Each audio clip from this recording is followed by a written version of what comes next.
The distance between object and 2 times magnified virtual image produce by A curved mirror is 15 centimetre.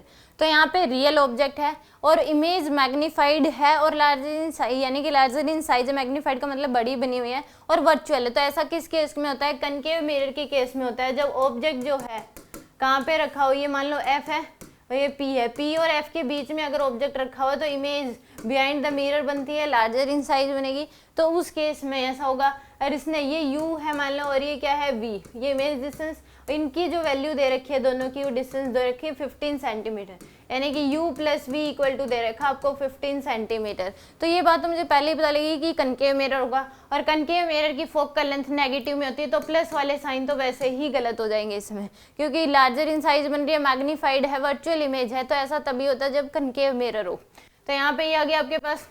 ये convex mirror के case में अगर real object है तो image छोटी बनती है, अगर वर्चुअल उस केस में बात करें तो यहाँ पे यानी कि v u प्लस v की वैल्यू 15, तो माइनस वाले साइन तो आपके तुरंत जिसमें प्लस साइन है वो तो गलत हो गए, क्योंकि मिरर कनकेव है, कनकेव मिरर की फोकल लेंथ पॉजिटिव होती है। एक इन्फॉर्मेशन ये है। दूसरी इसने बोला है 2 टाइम्स मैग्नीफाइड, तो m इक्वल टू क्या होता है? माइनस v बाई यू, तो इसकी value 2 equal to minus v by you.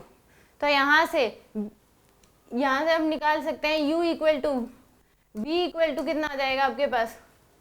v की वैल्यू आ जाएगी 15 माइनस u के बराबर। तो 2 इक्वल टू यहाँ पुट कर दो, माइनस का 15 minus u divide by real object होगा तो माइनस का u।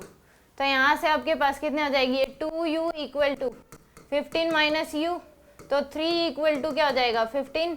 u की वैल्यू कितनी आ जाएगी? 5 सेंटीमीटर। u की वैल्यू कितनी होगी आपके पास? 5 सेंटीमीटर होगी। ये तो 5 हो जाएगी और ये कितनी हो जाएगी आपके पास? 10 सेंटीमीटर। तो अब मिरर फॉर्मूला लगा दो, 1 by u plus 1 by v equal to 1 by f. तो यहाँ पे u की वैल्यू क्या हो जाएगी? माइनस का 5 प्लस 1 बाय वी की वैल्यू कितनी आ जाएगी? प्लस का 10 इक्वल टू 1 बाय एफ।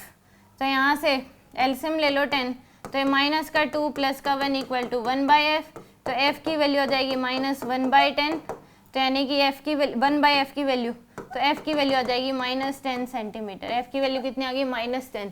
तो ए ऑप्शन क्या होगा इसमें? करेक्ट होगा।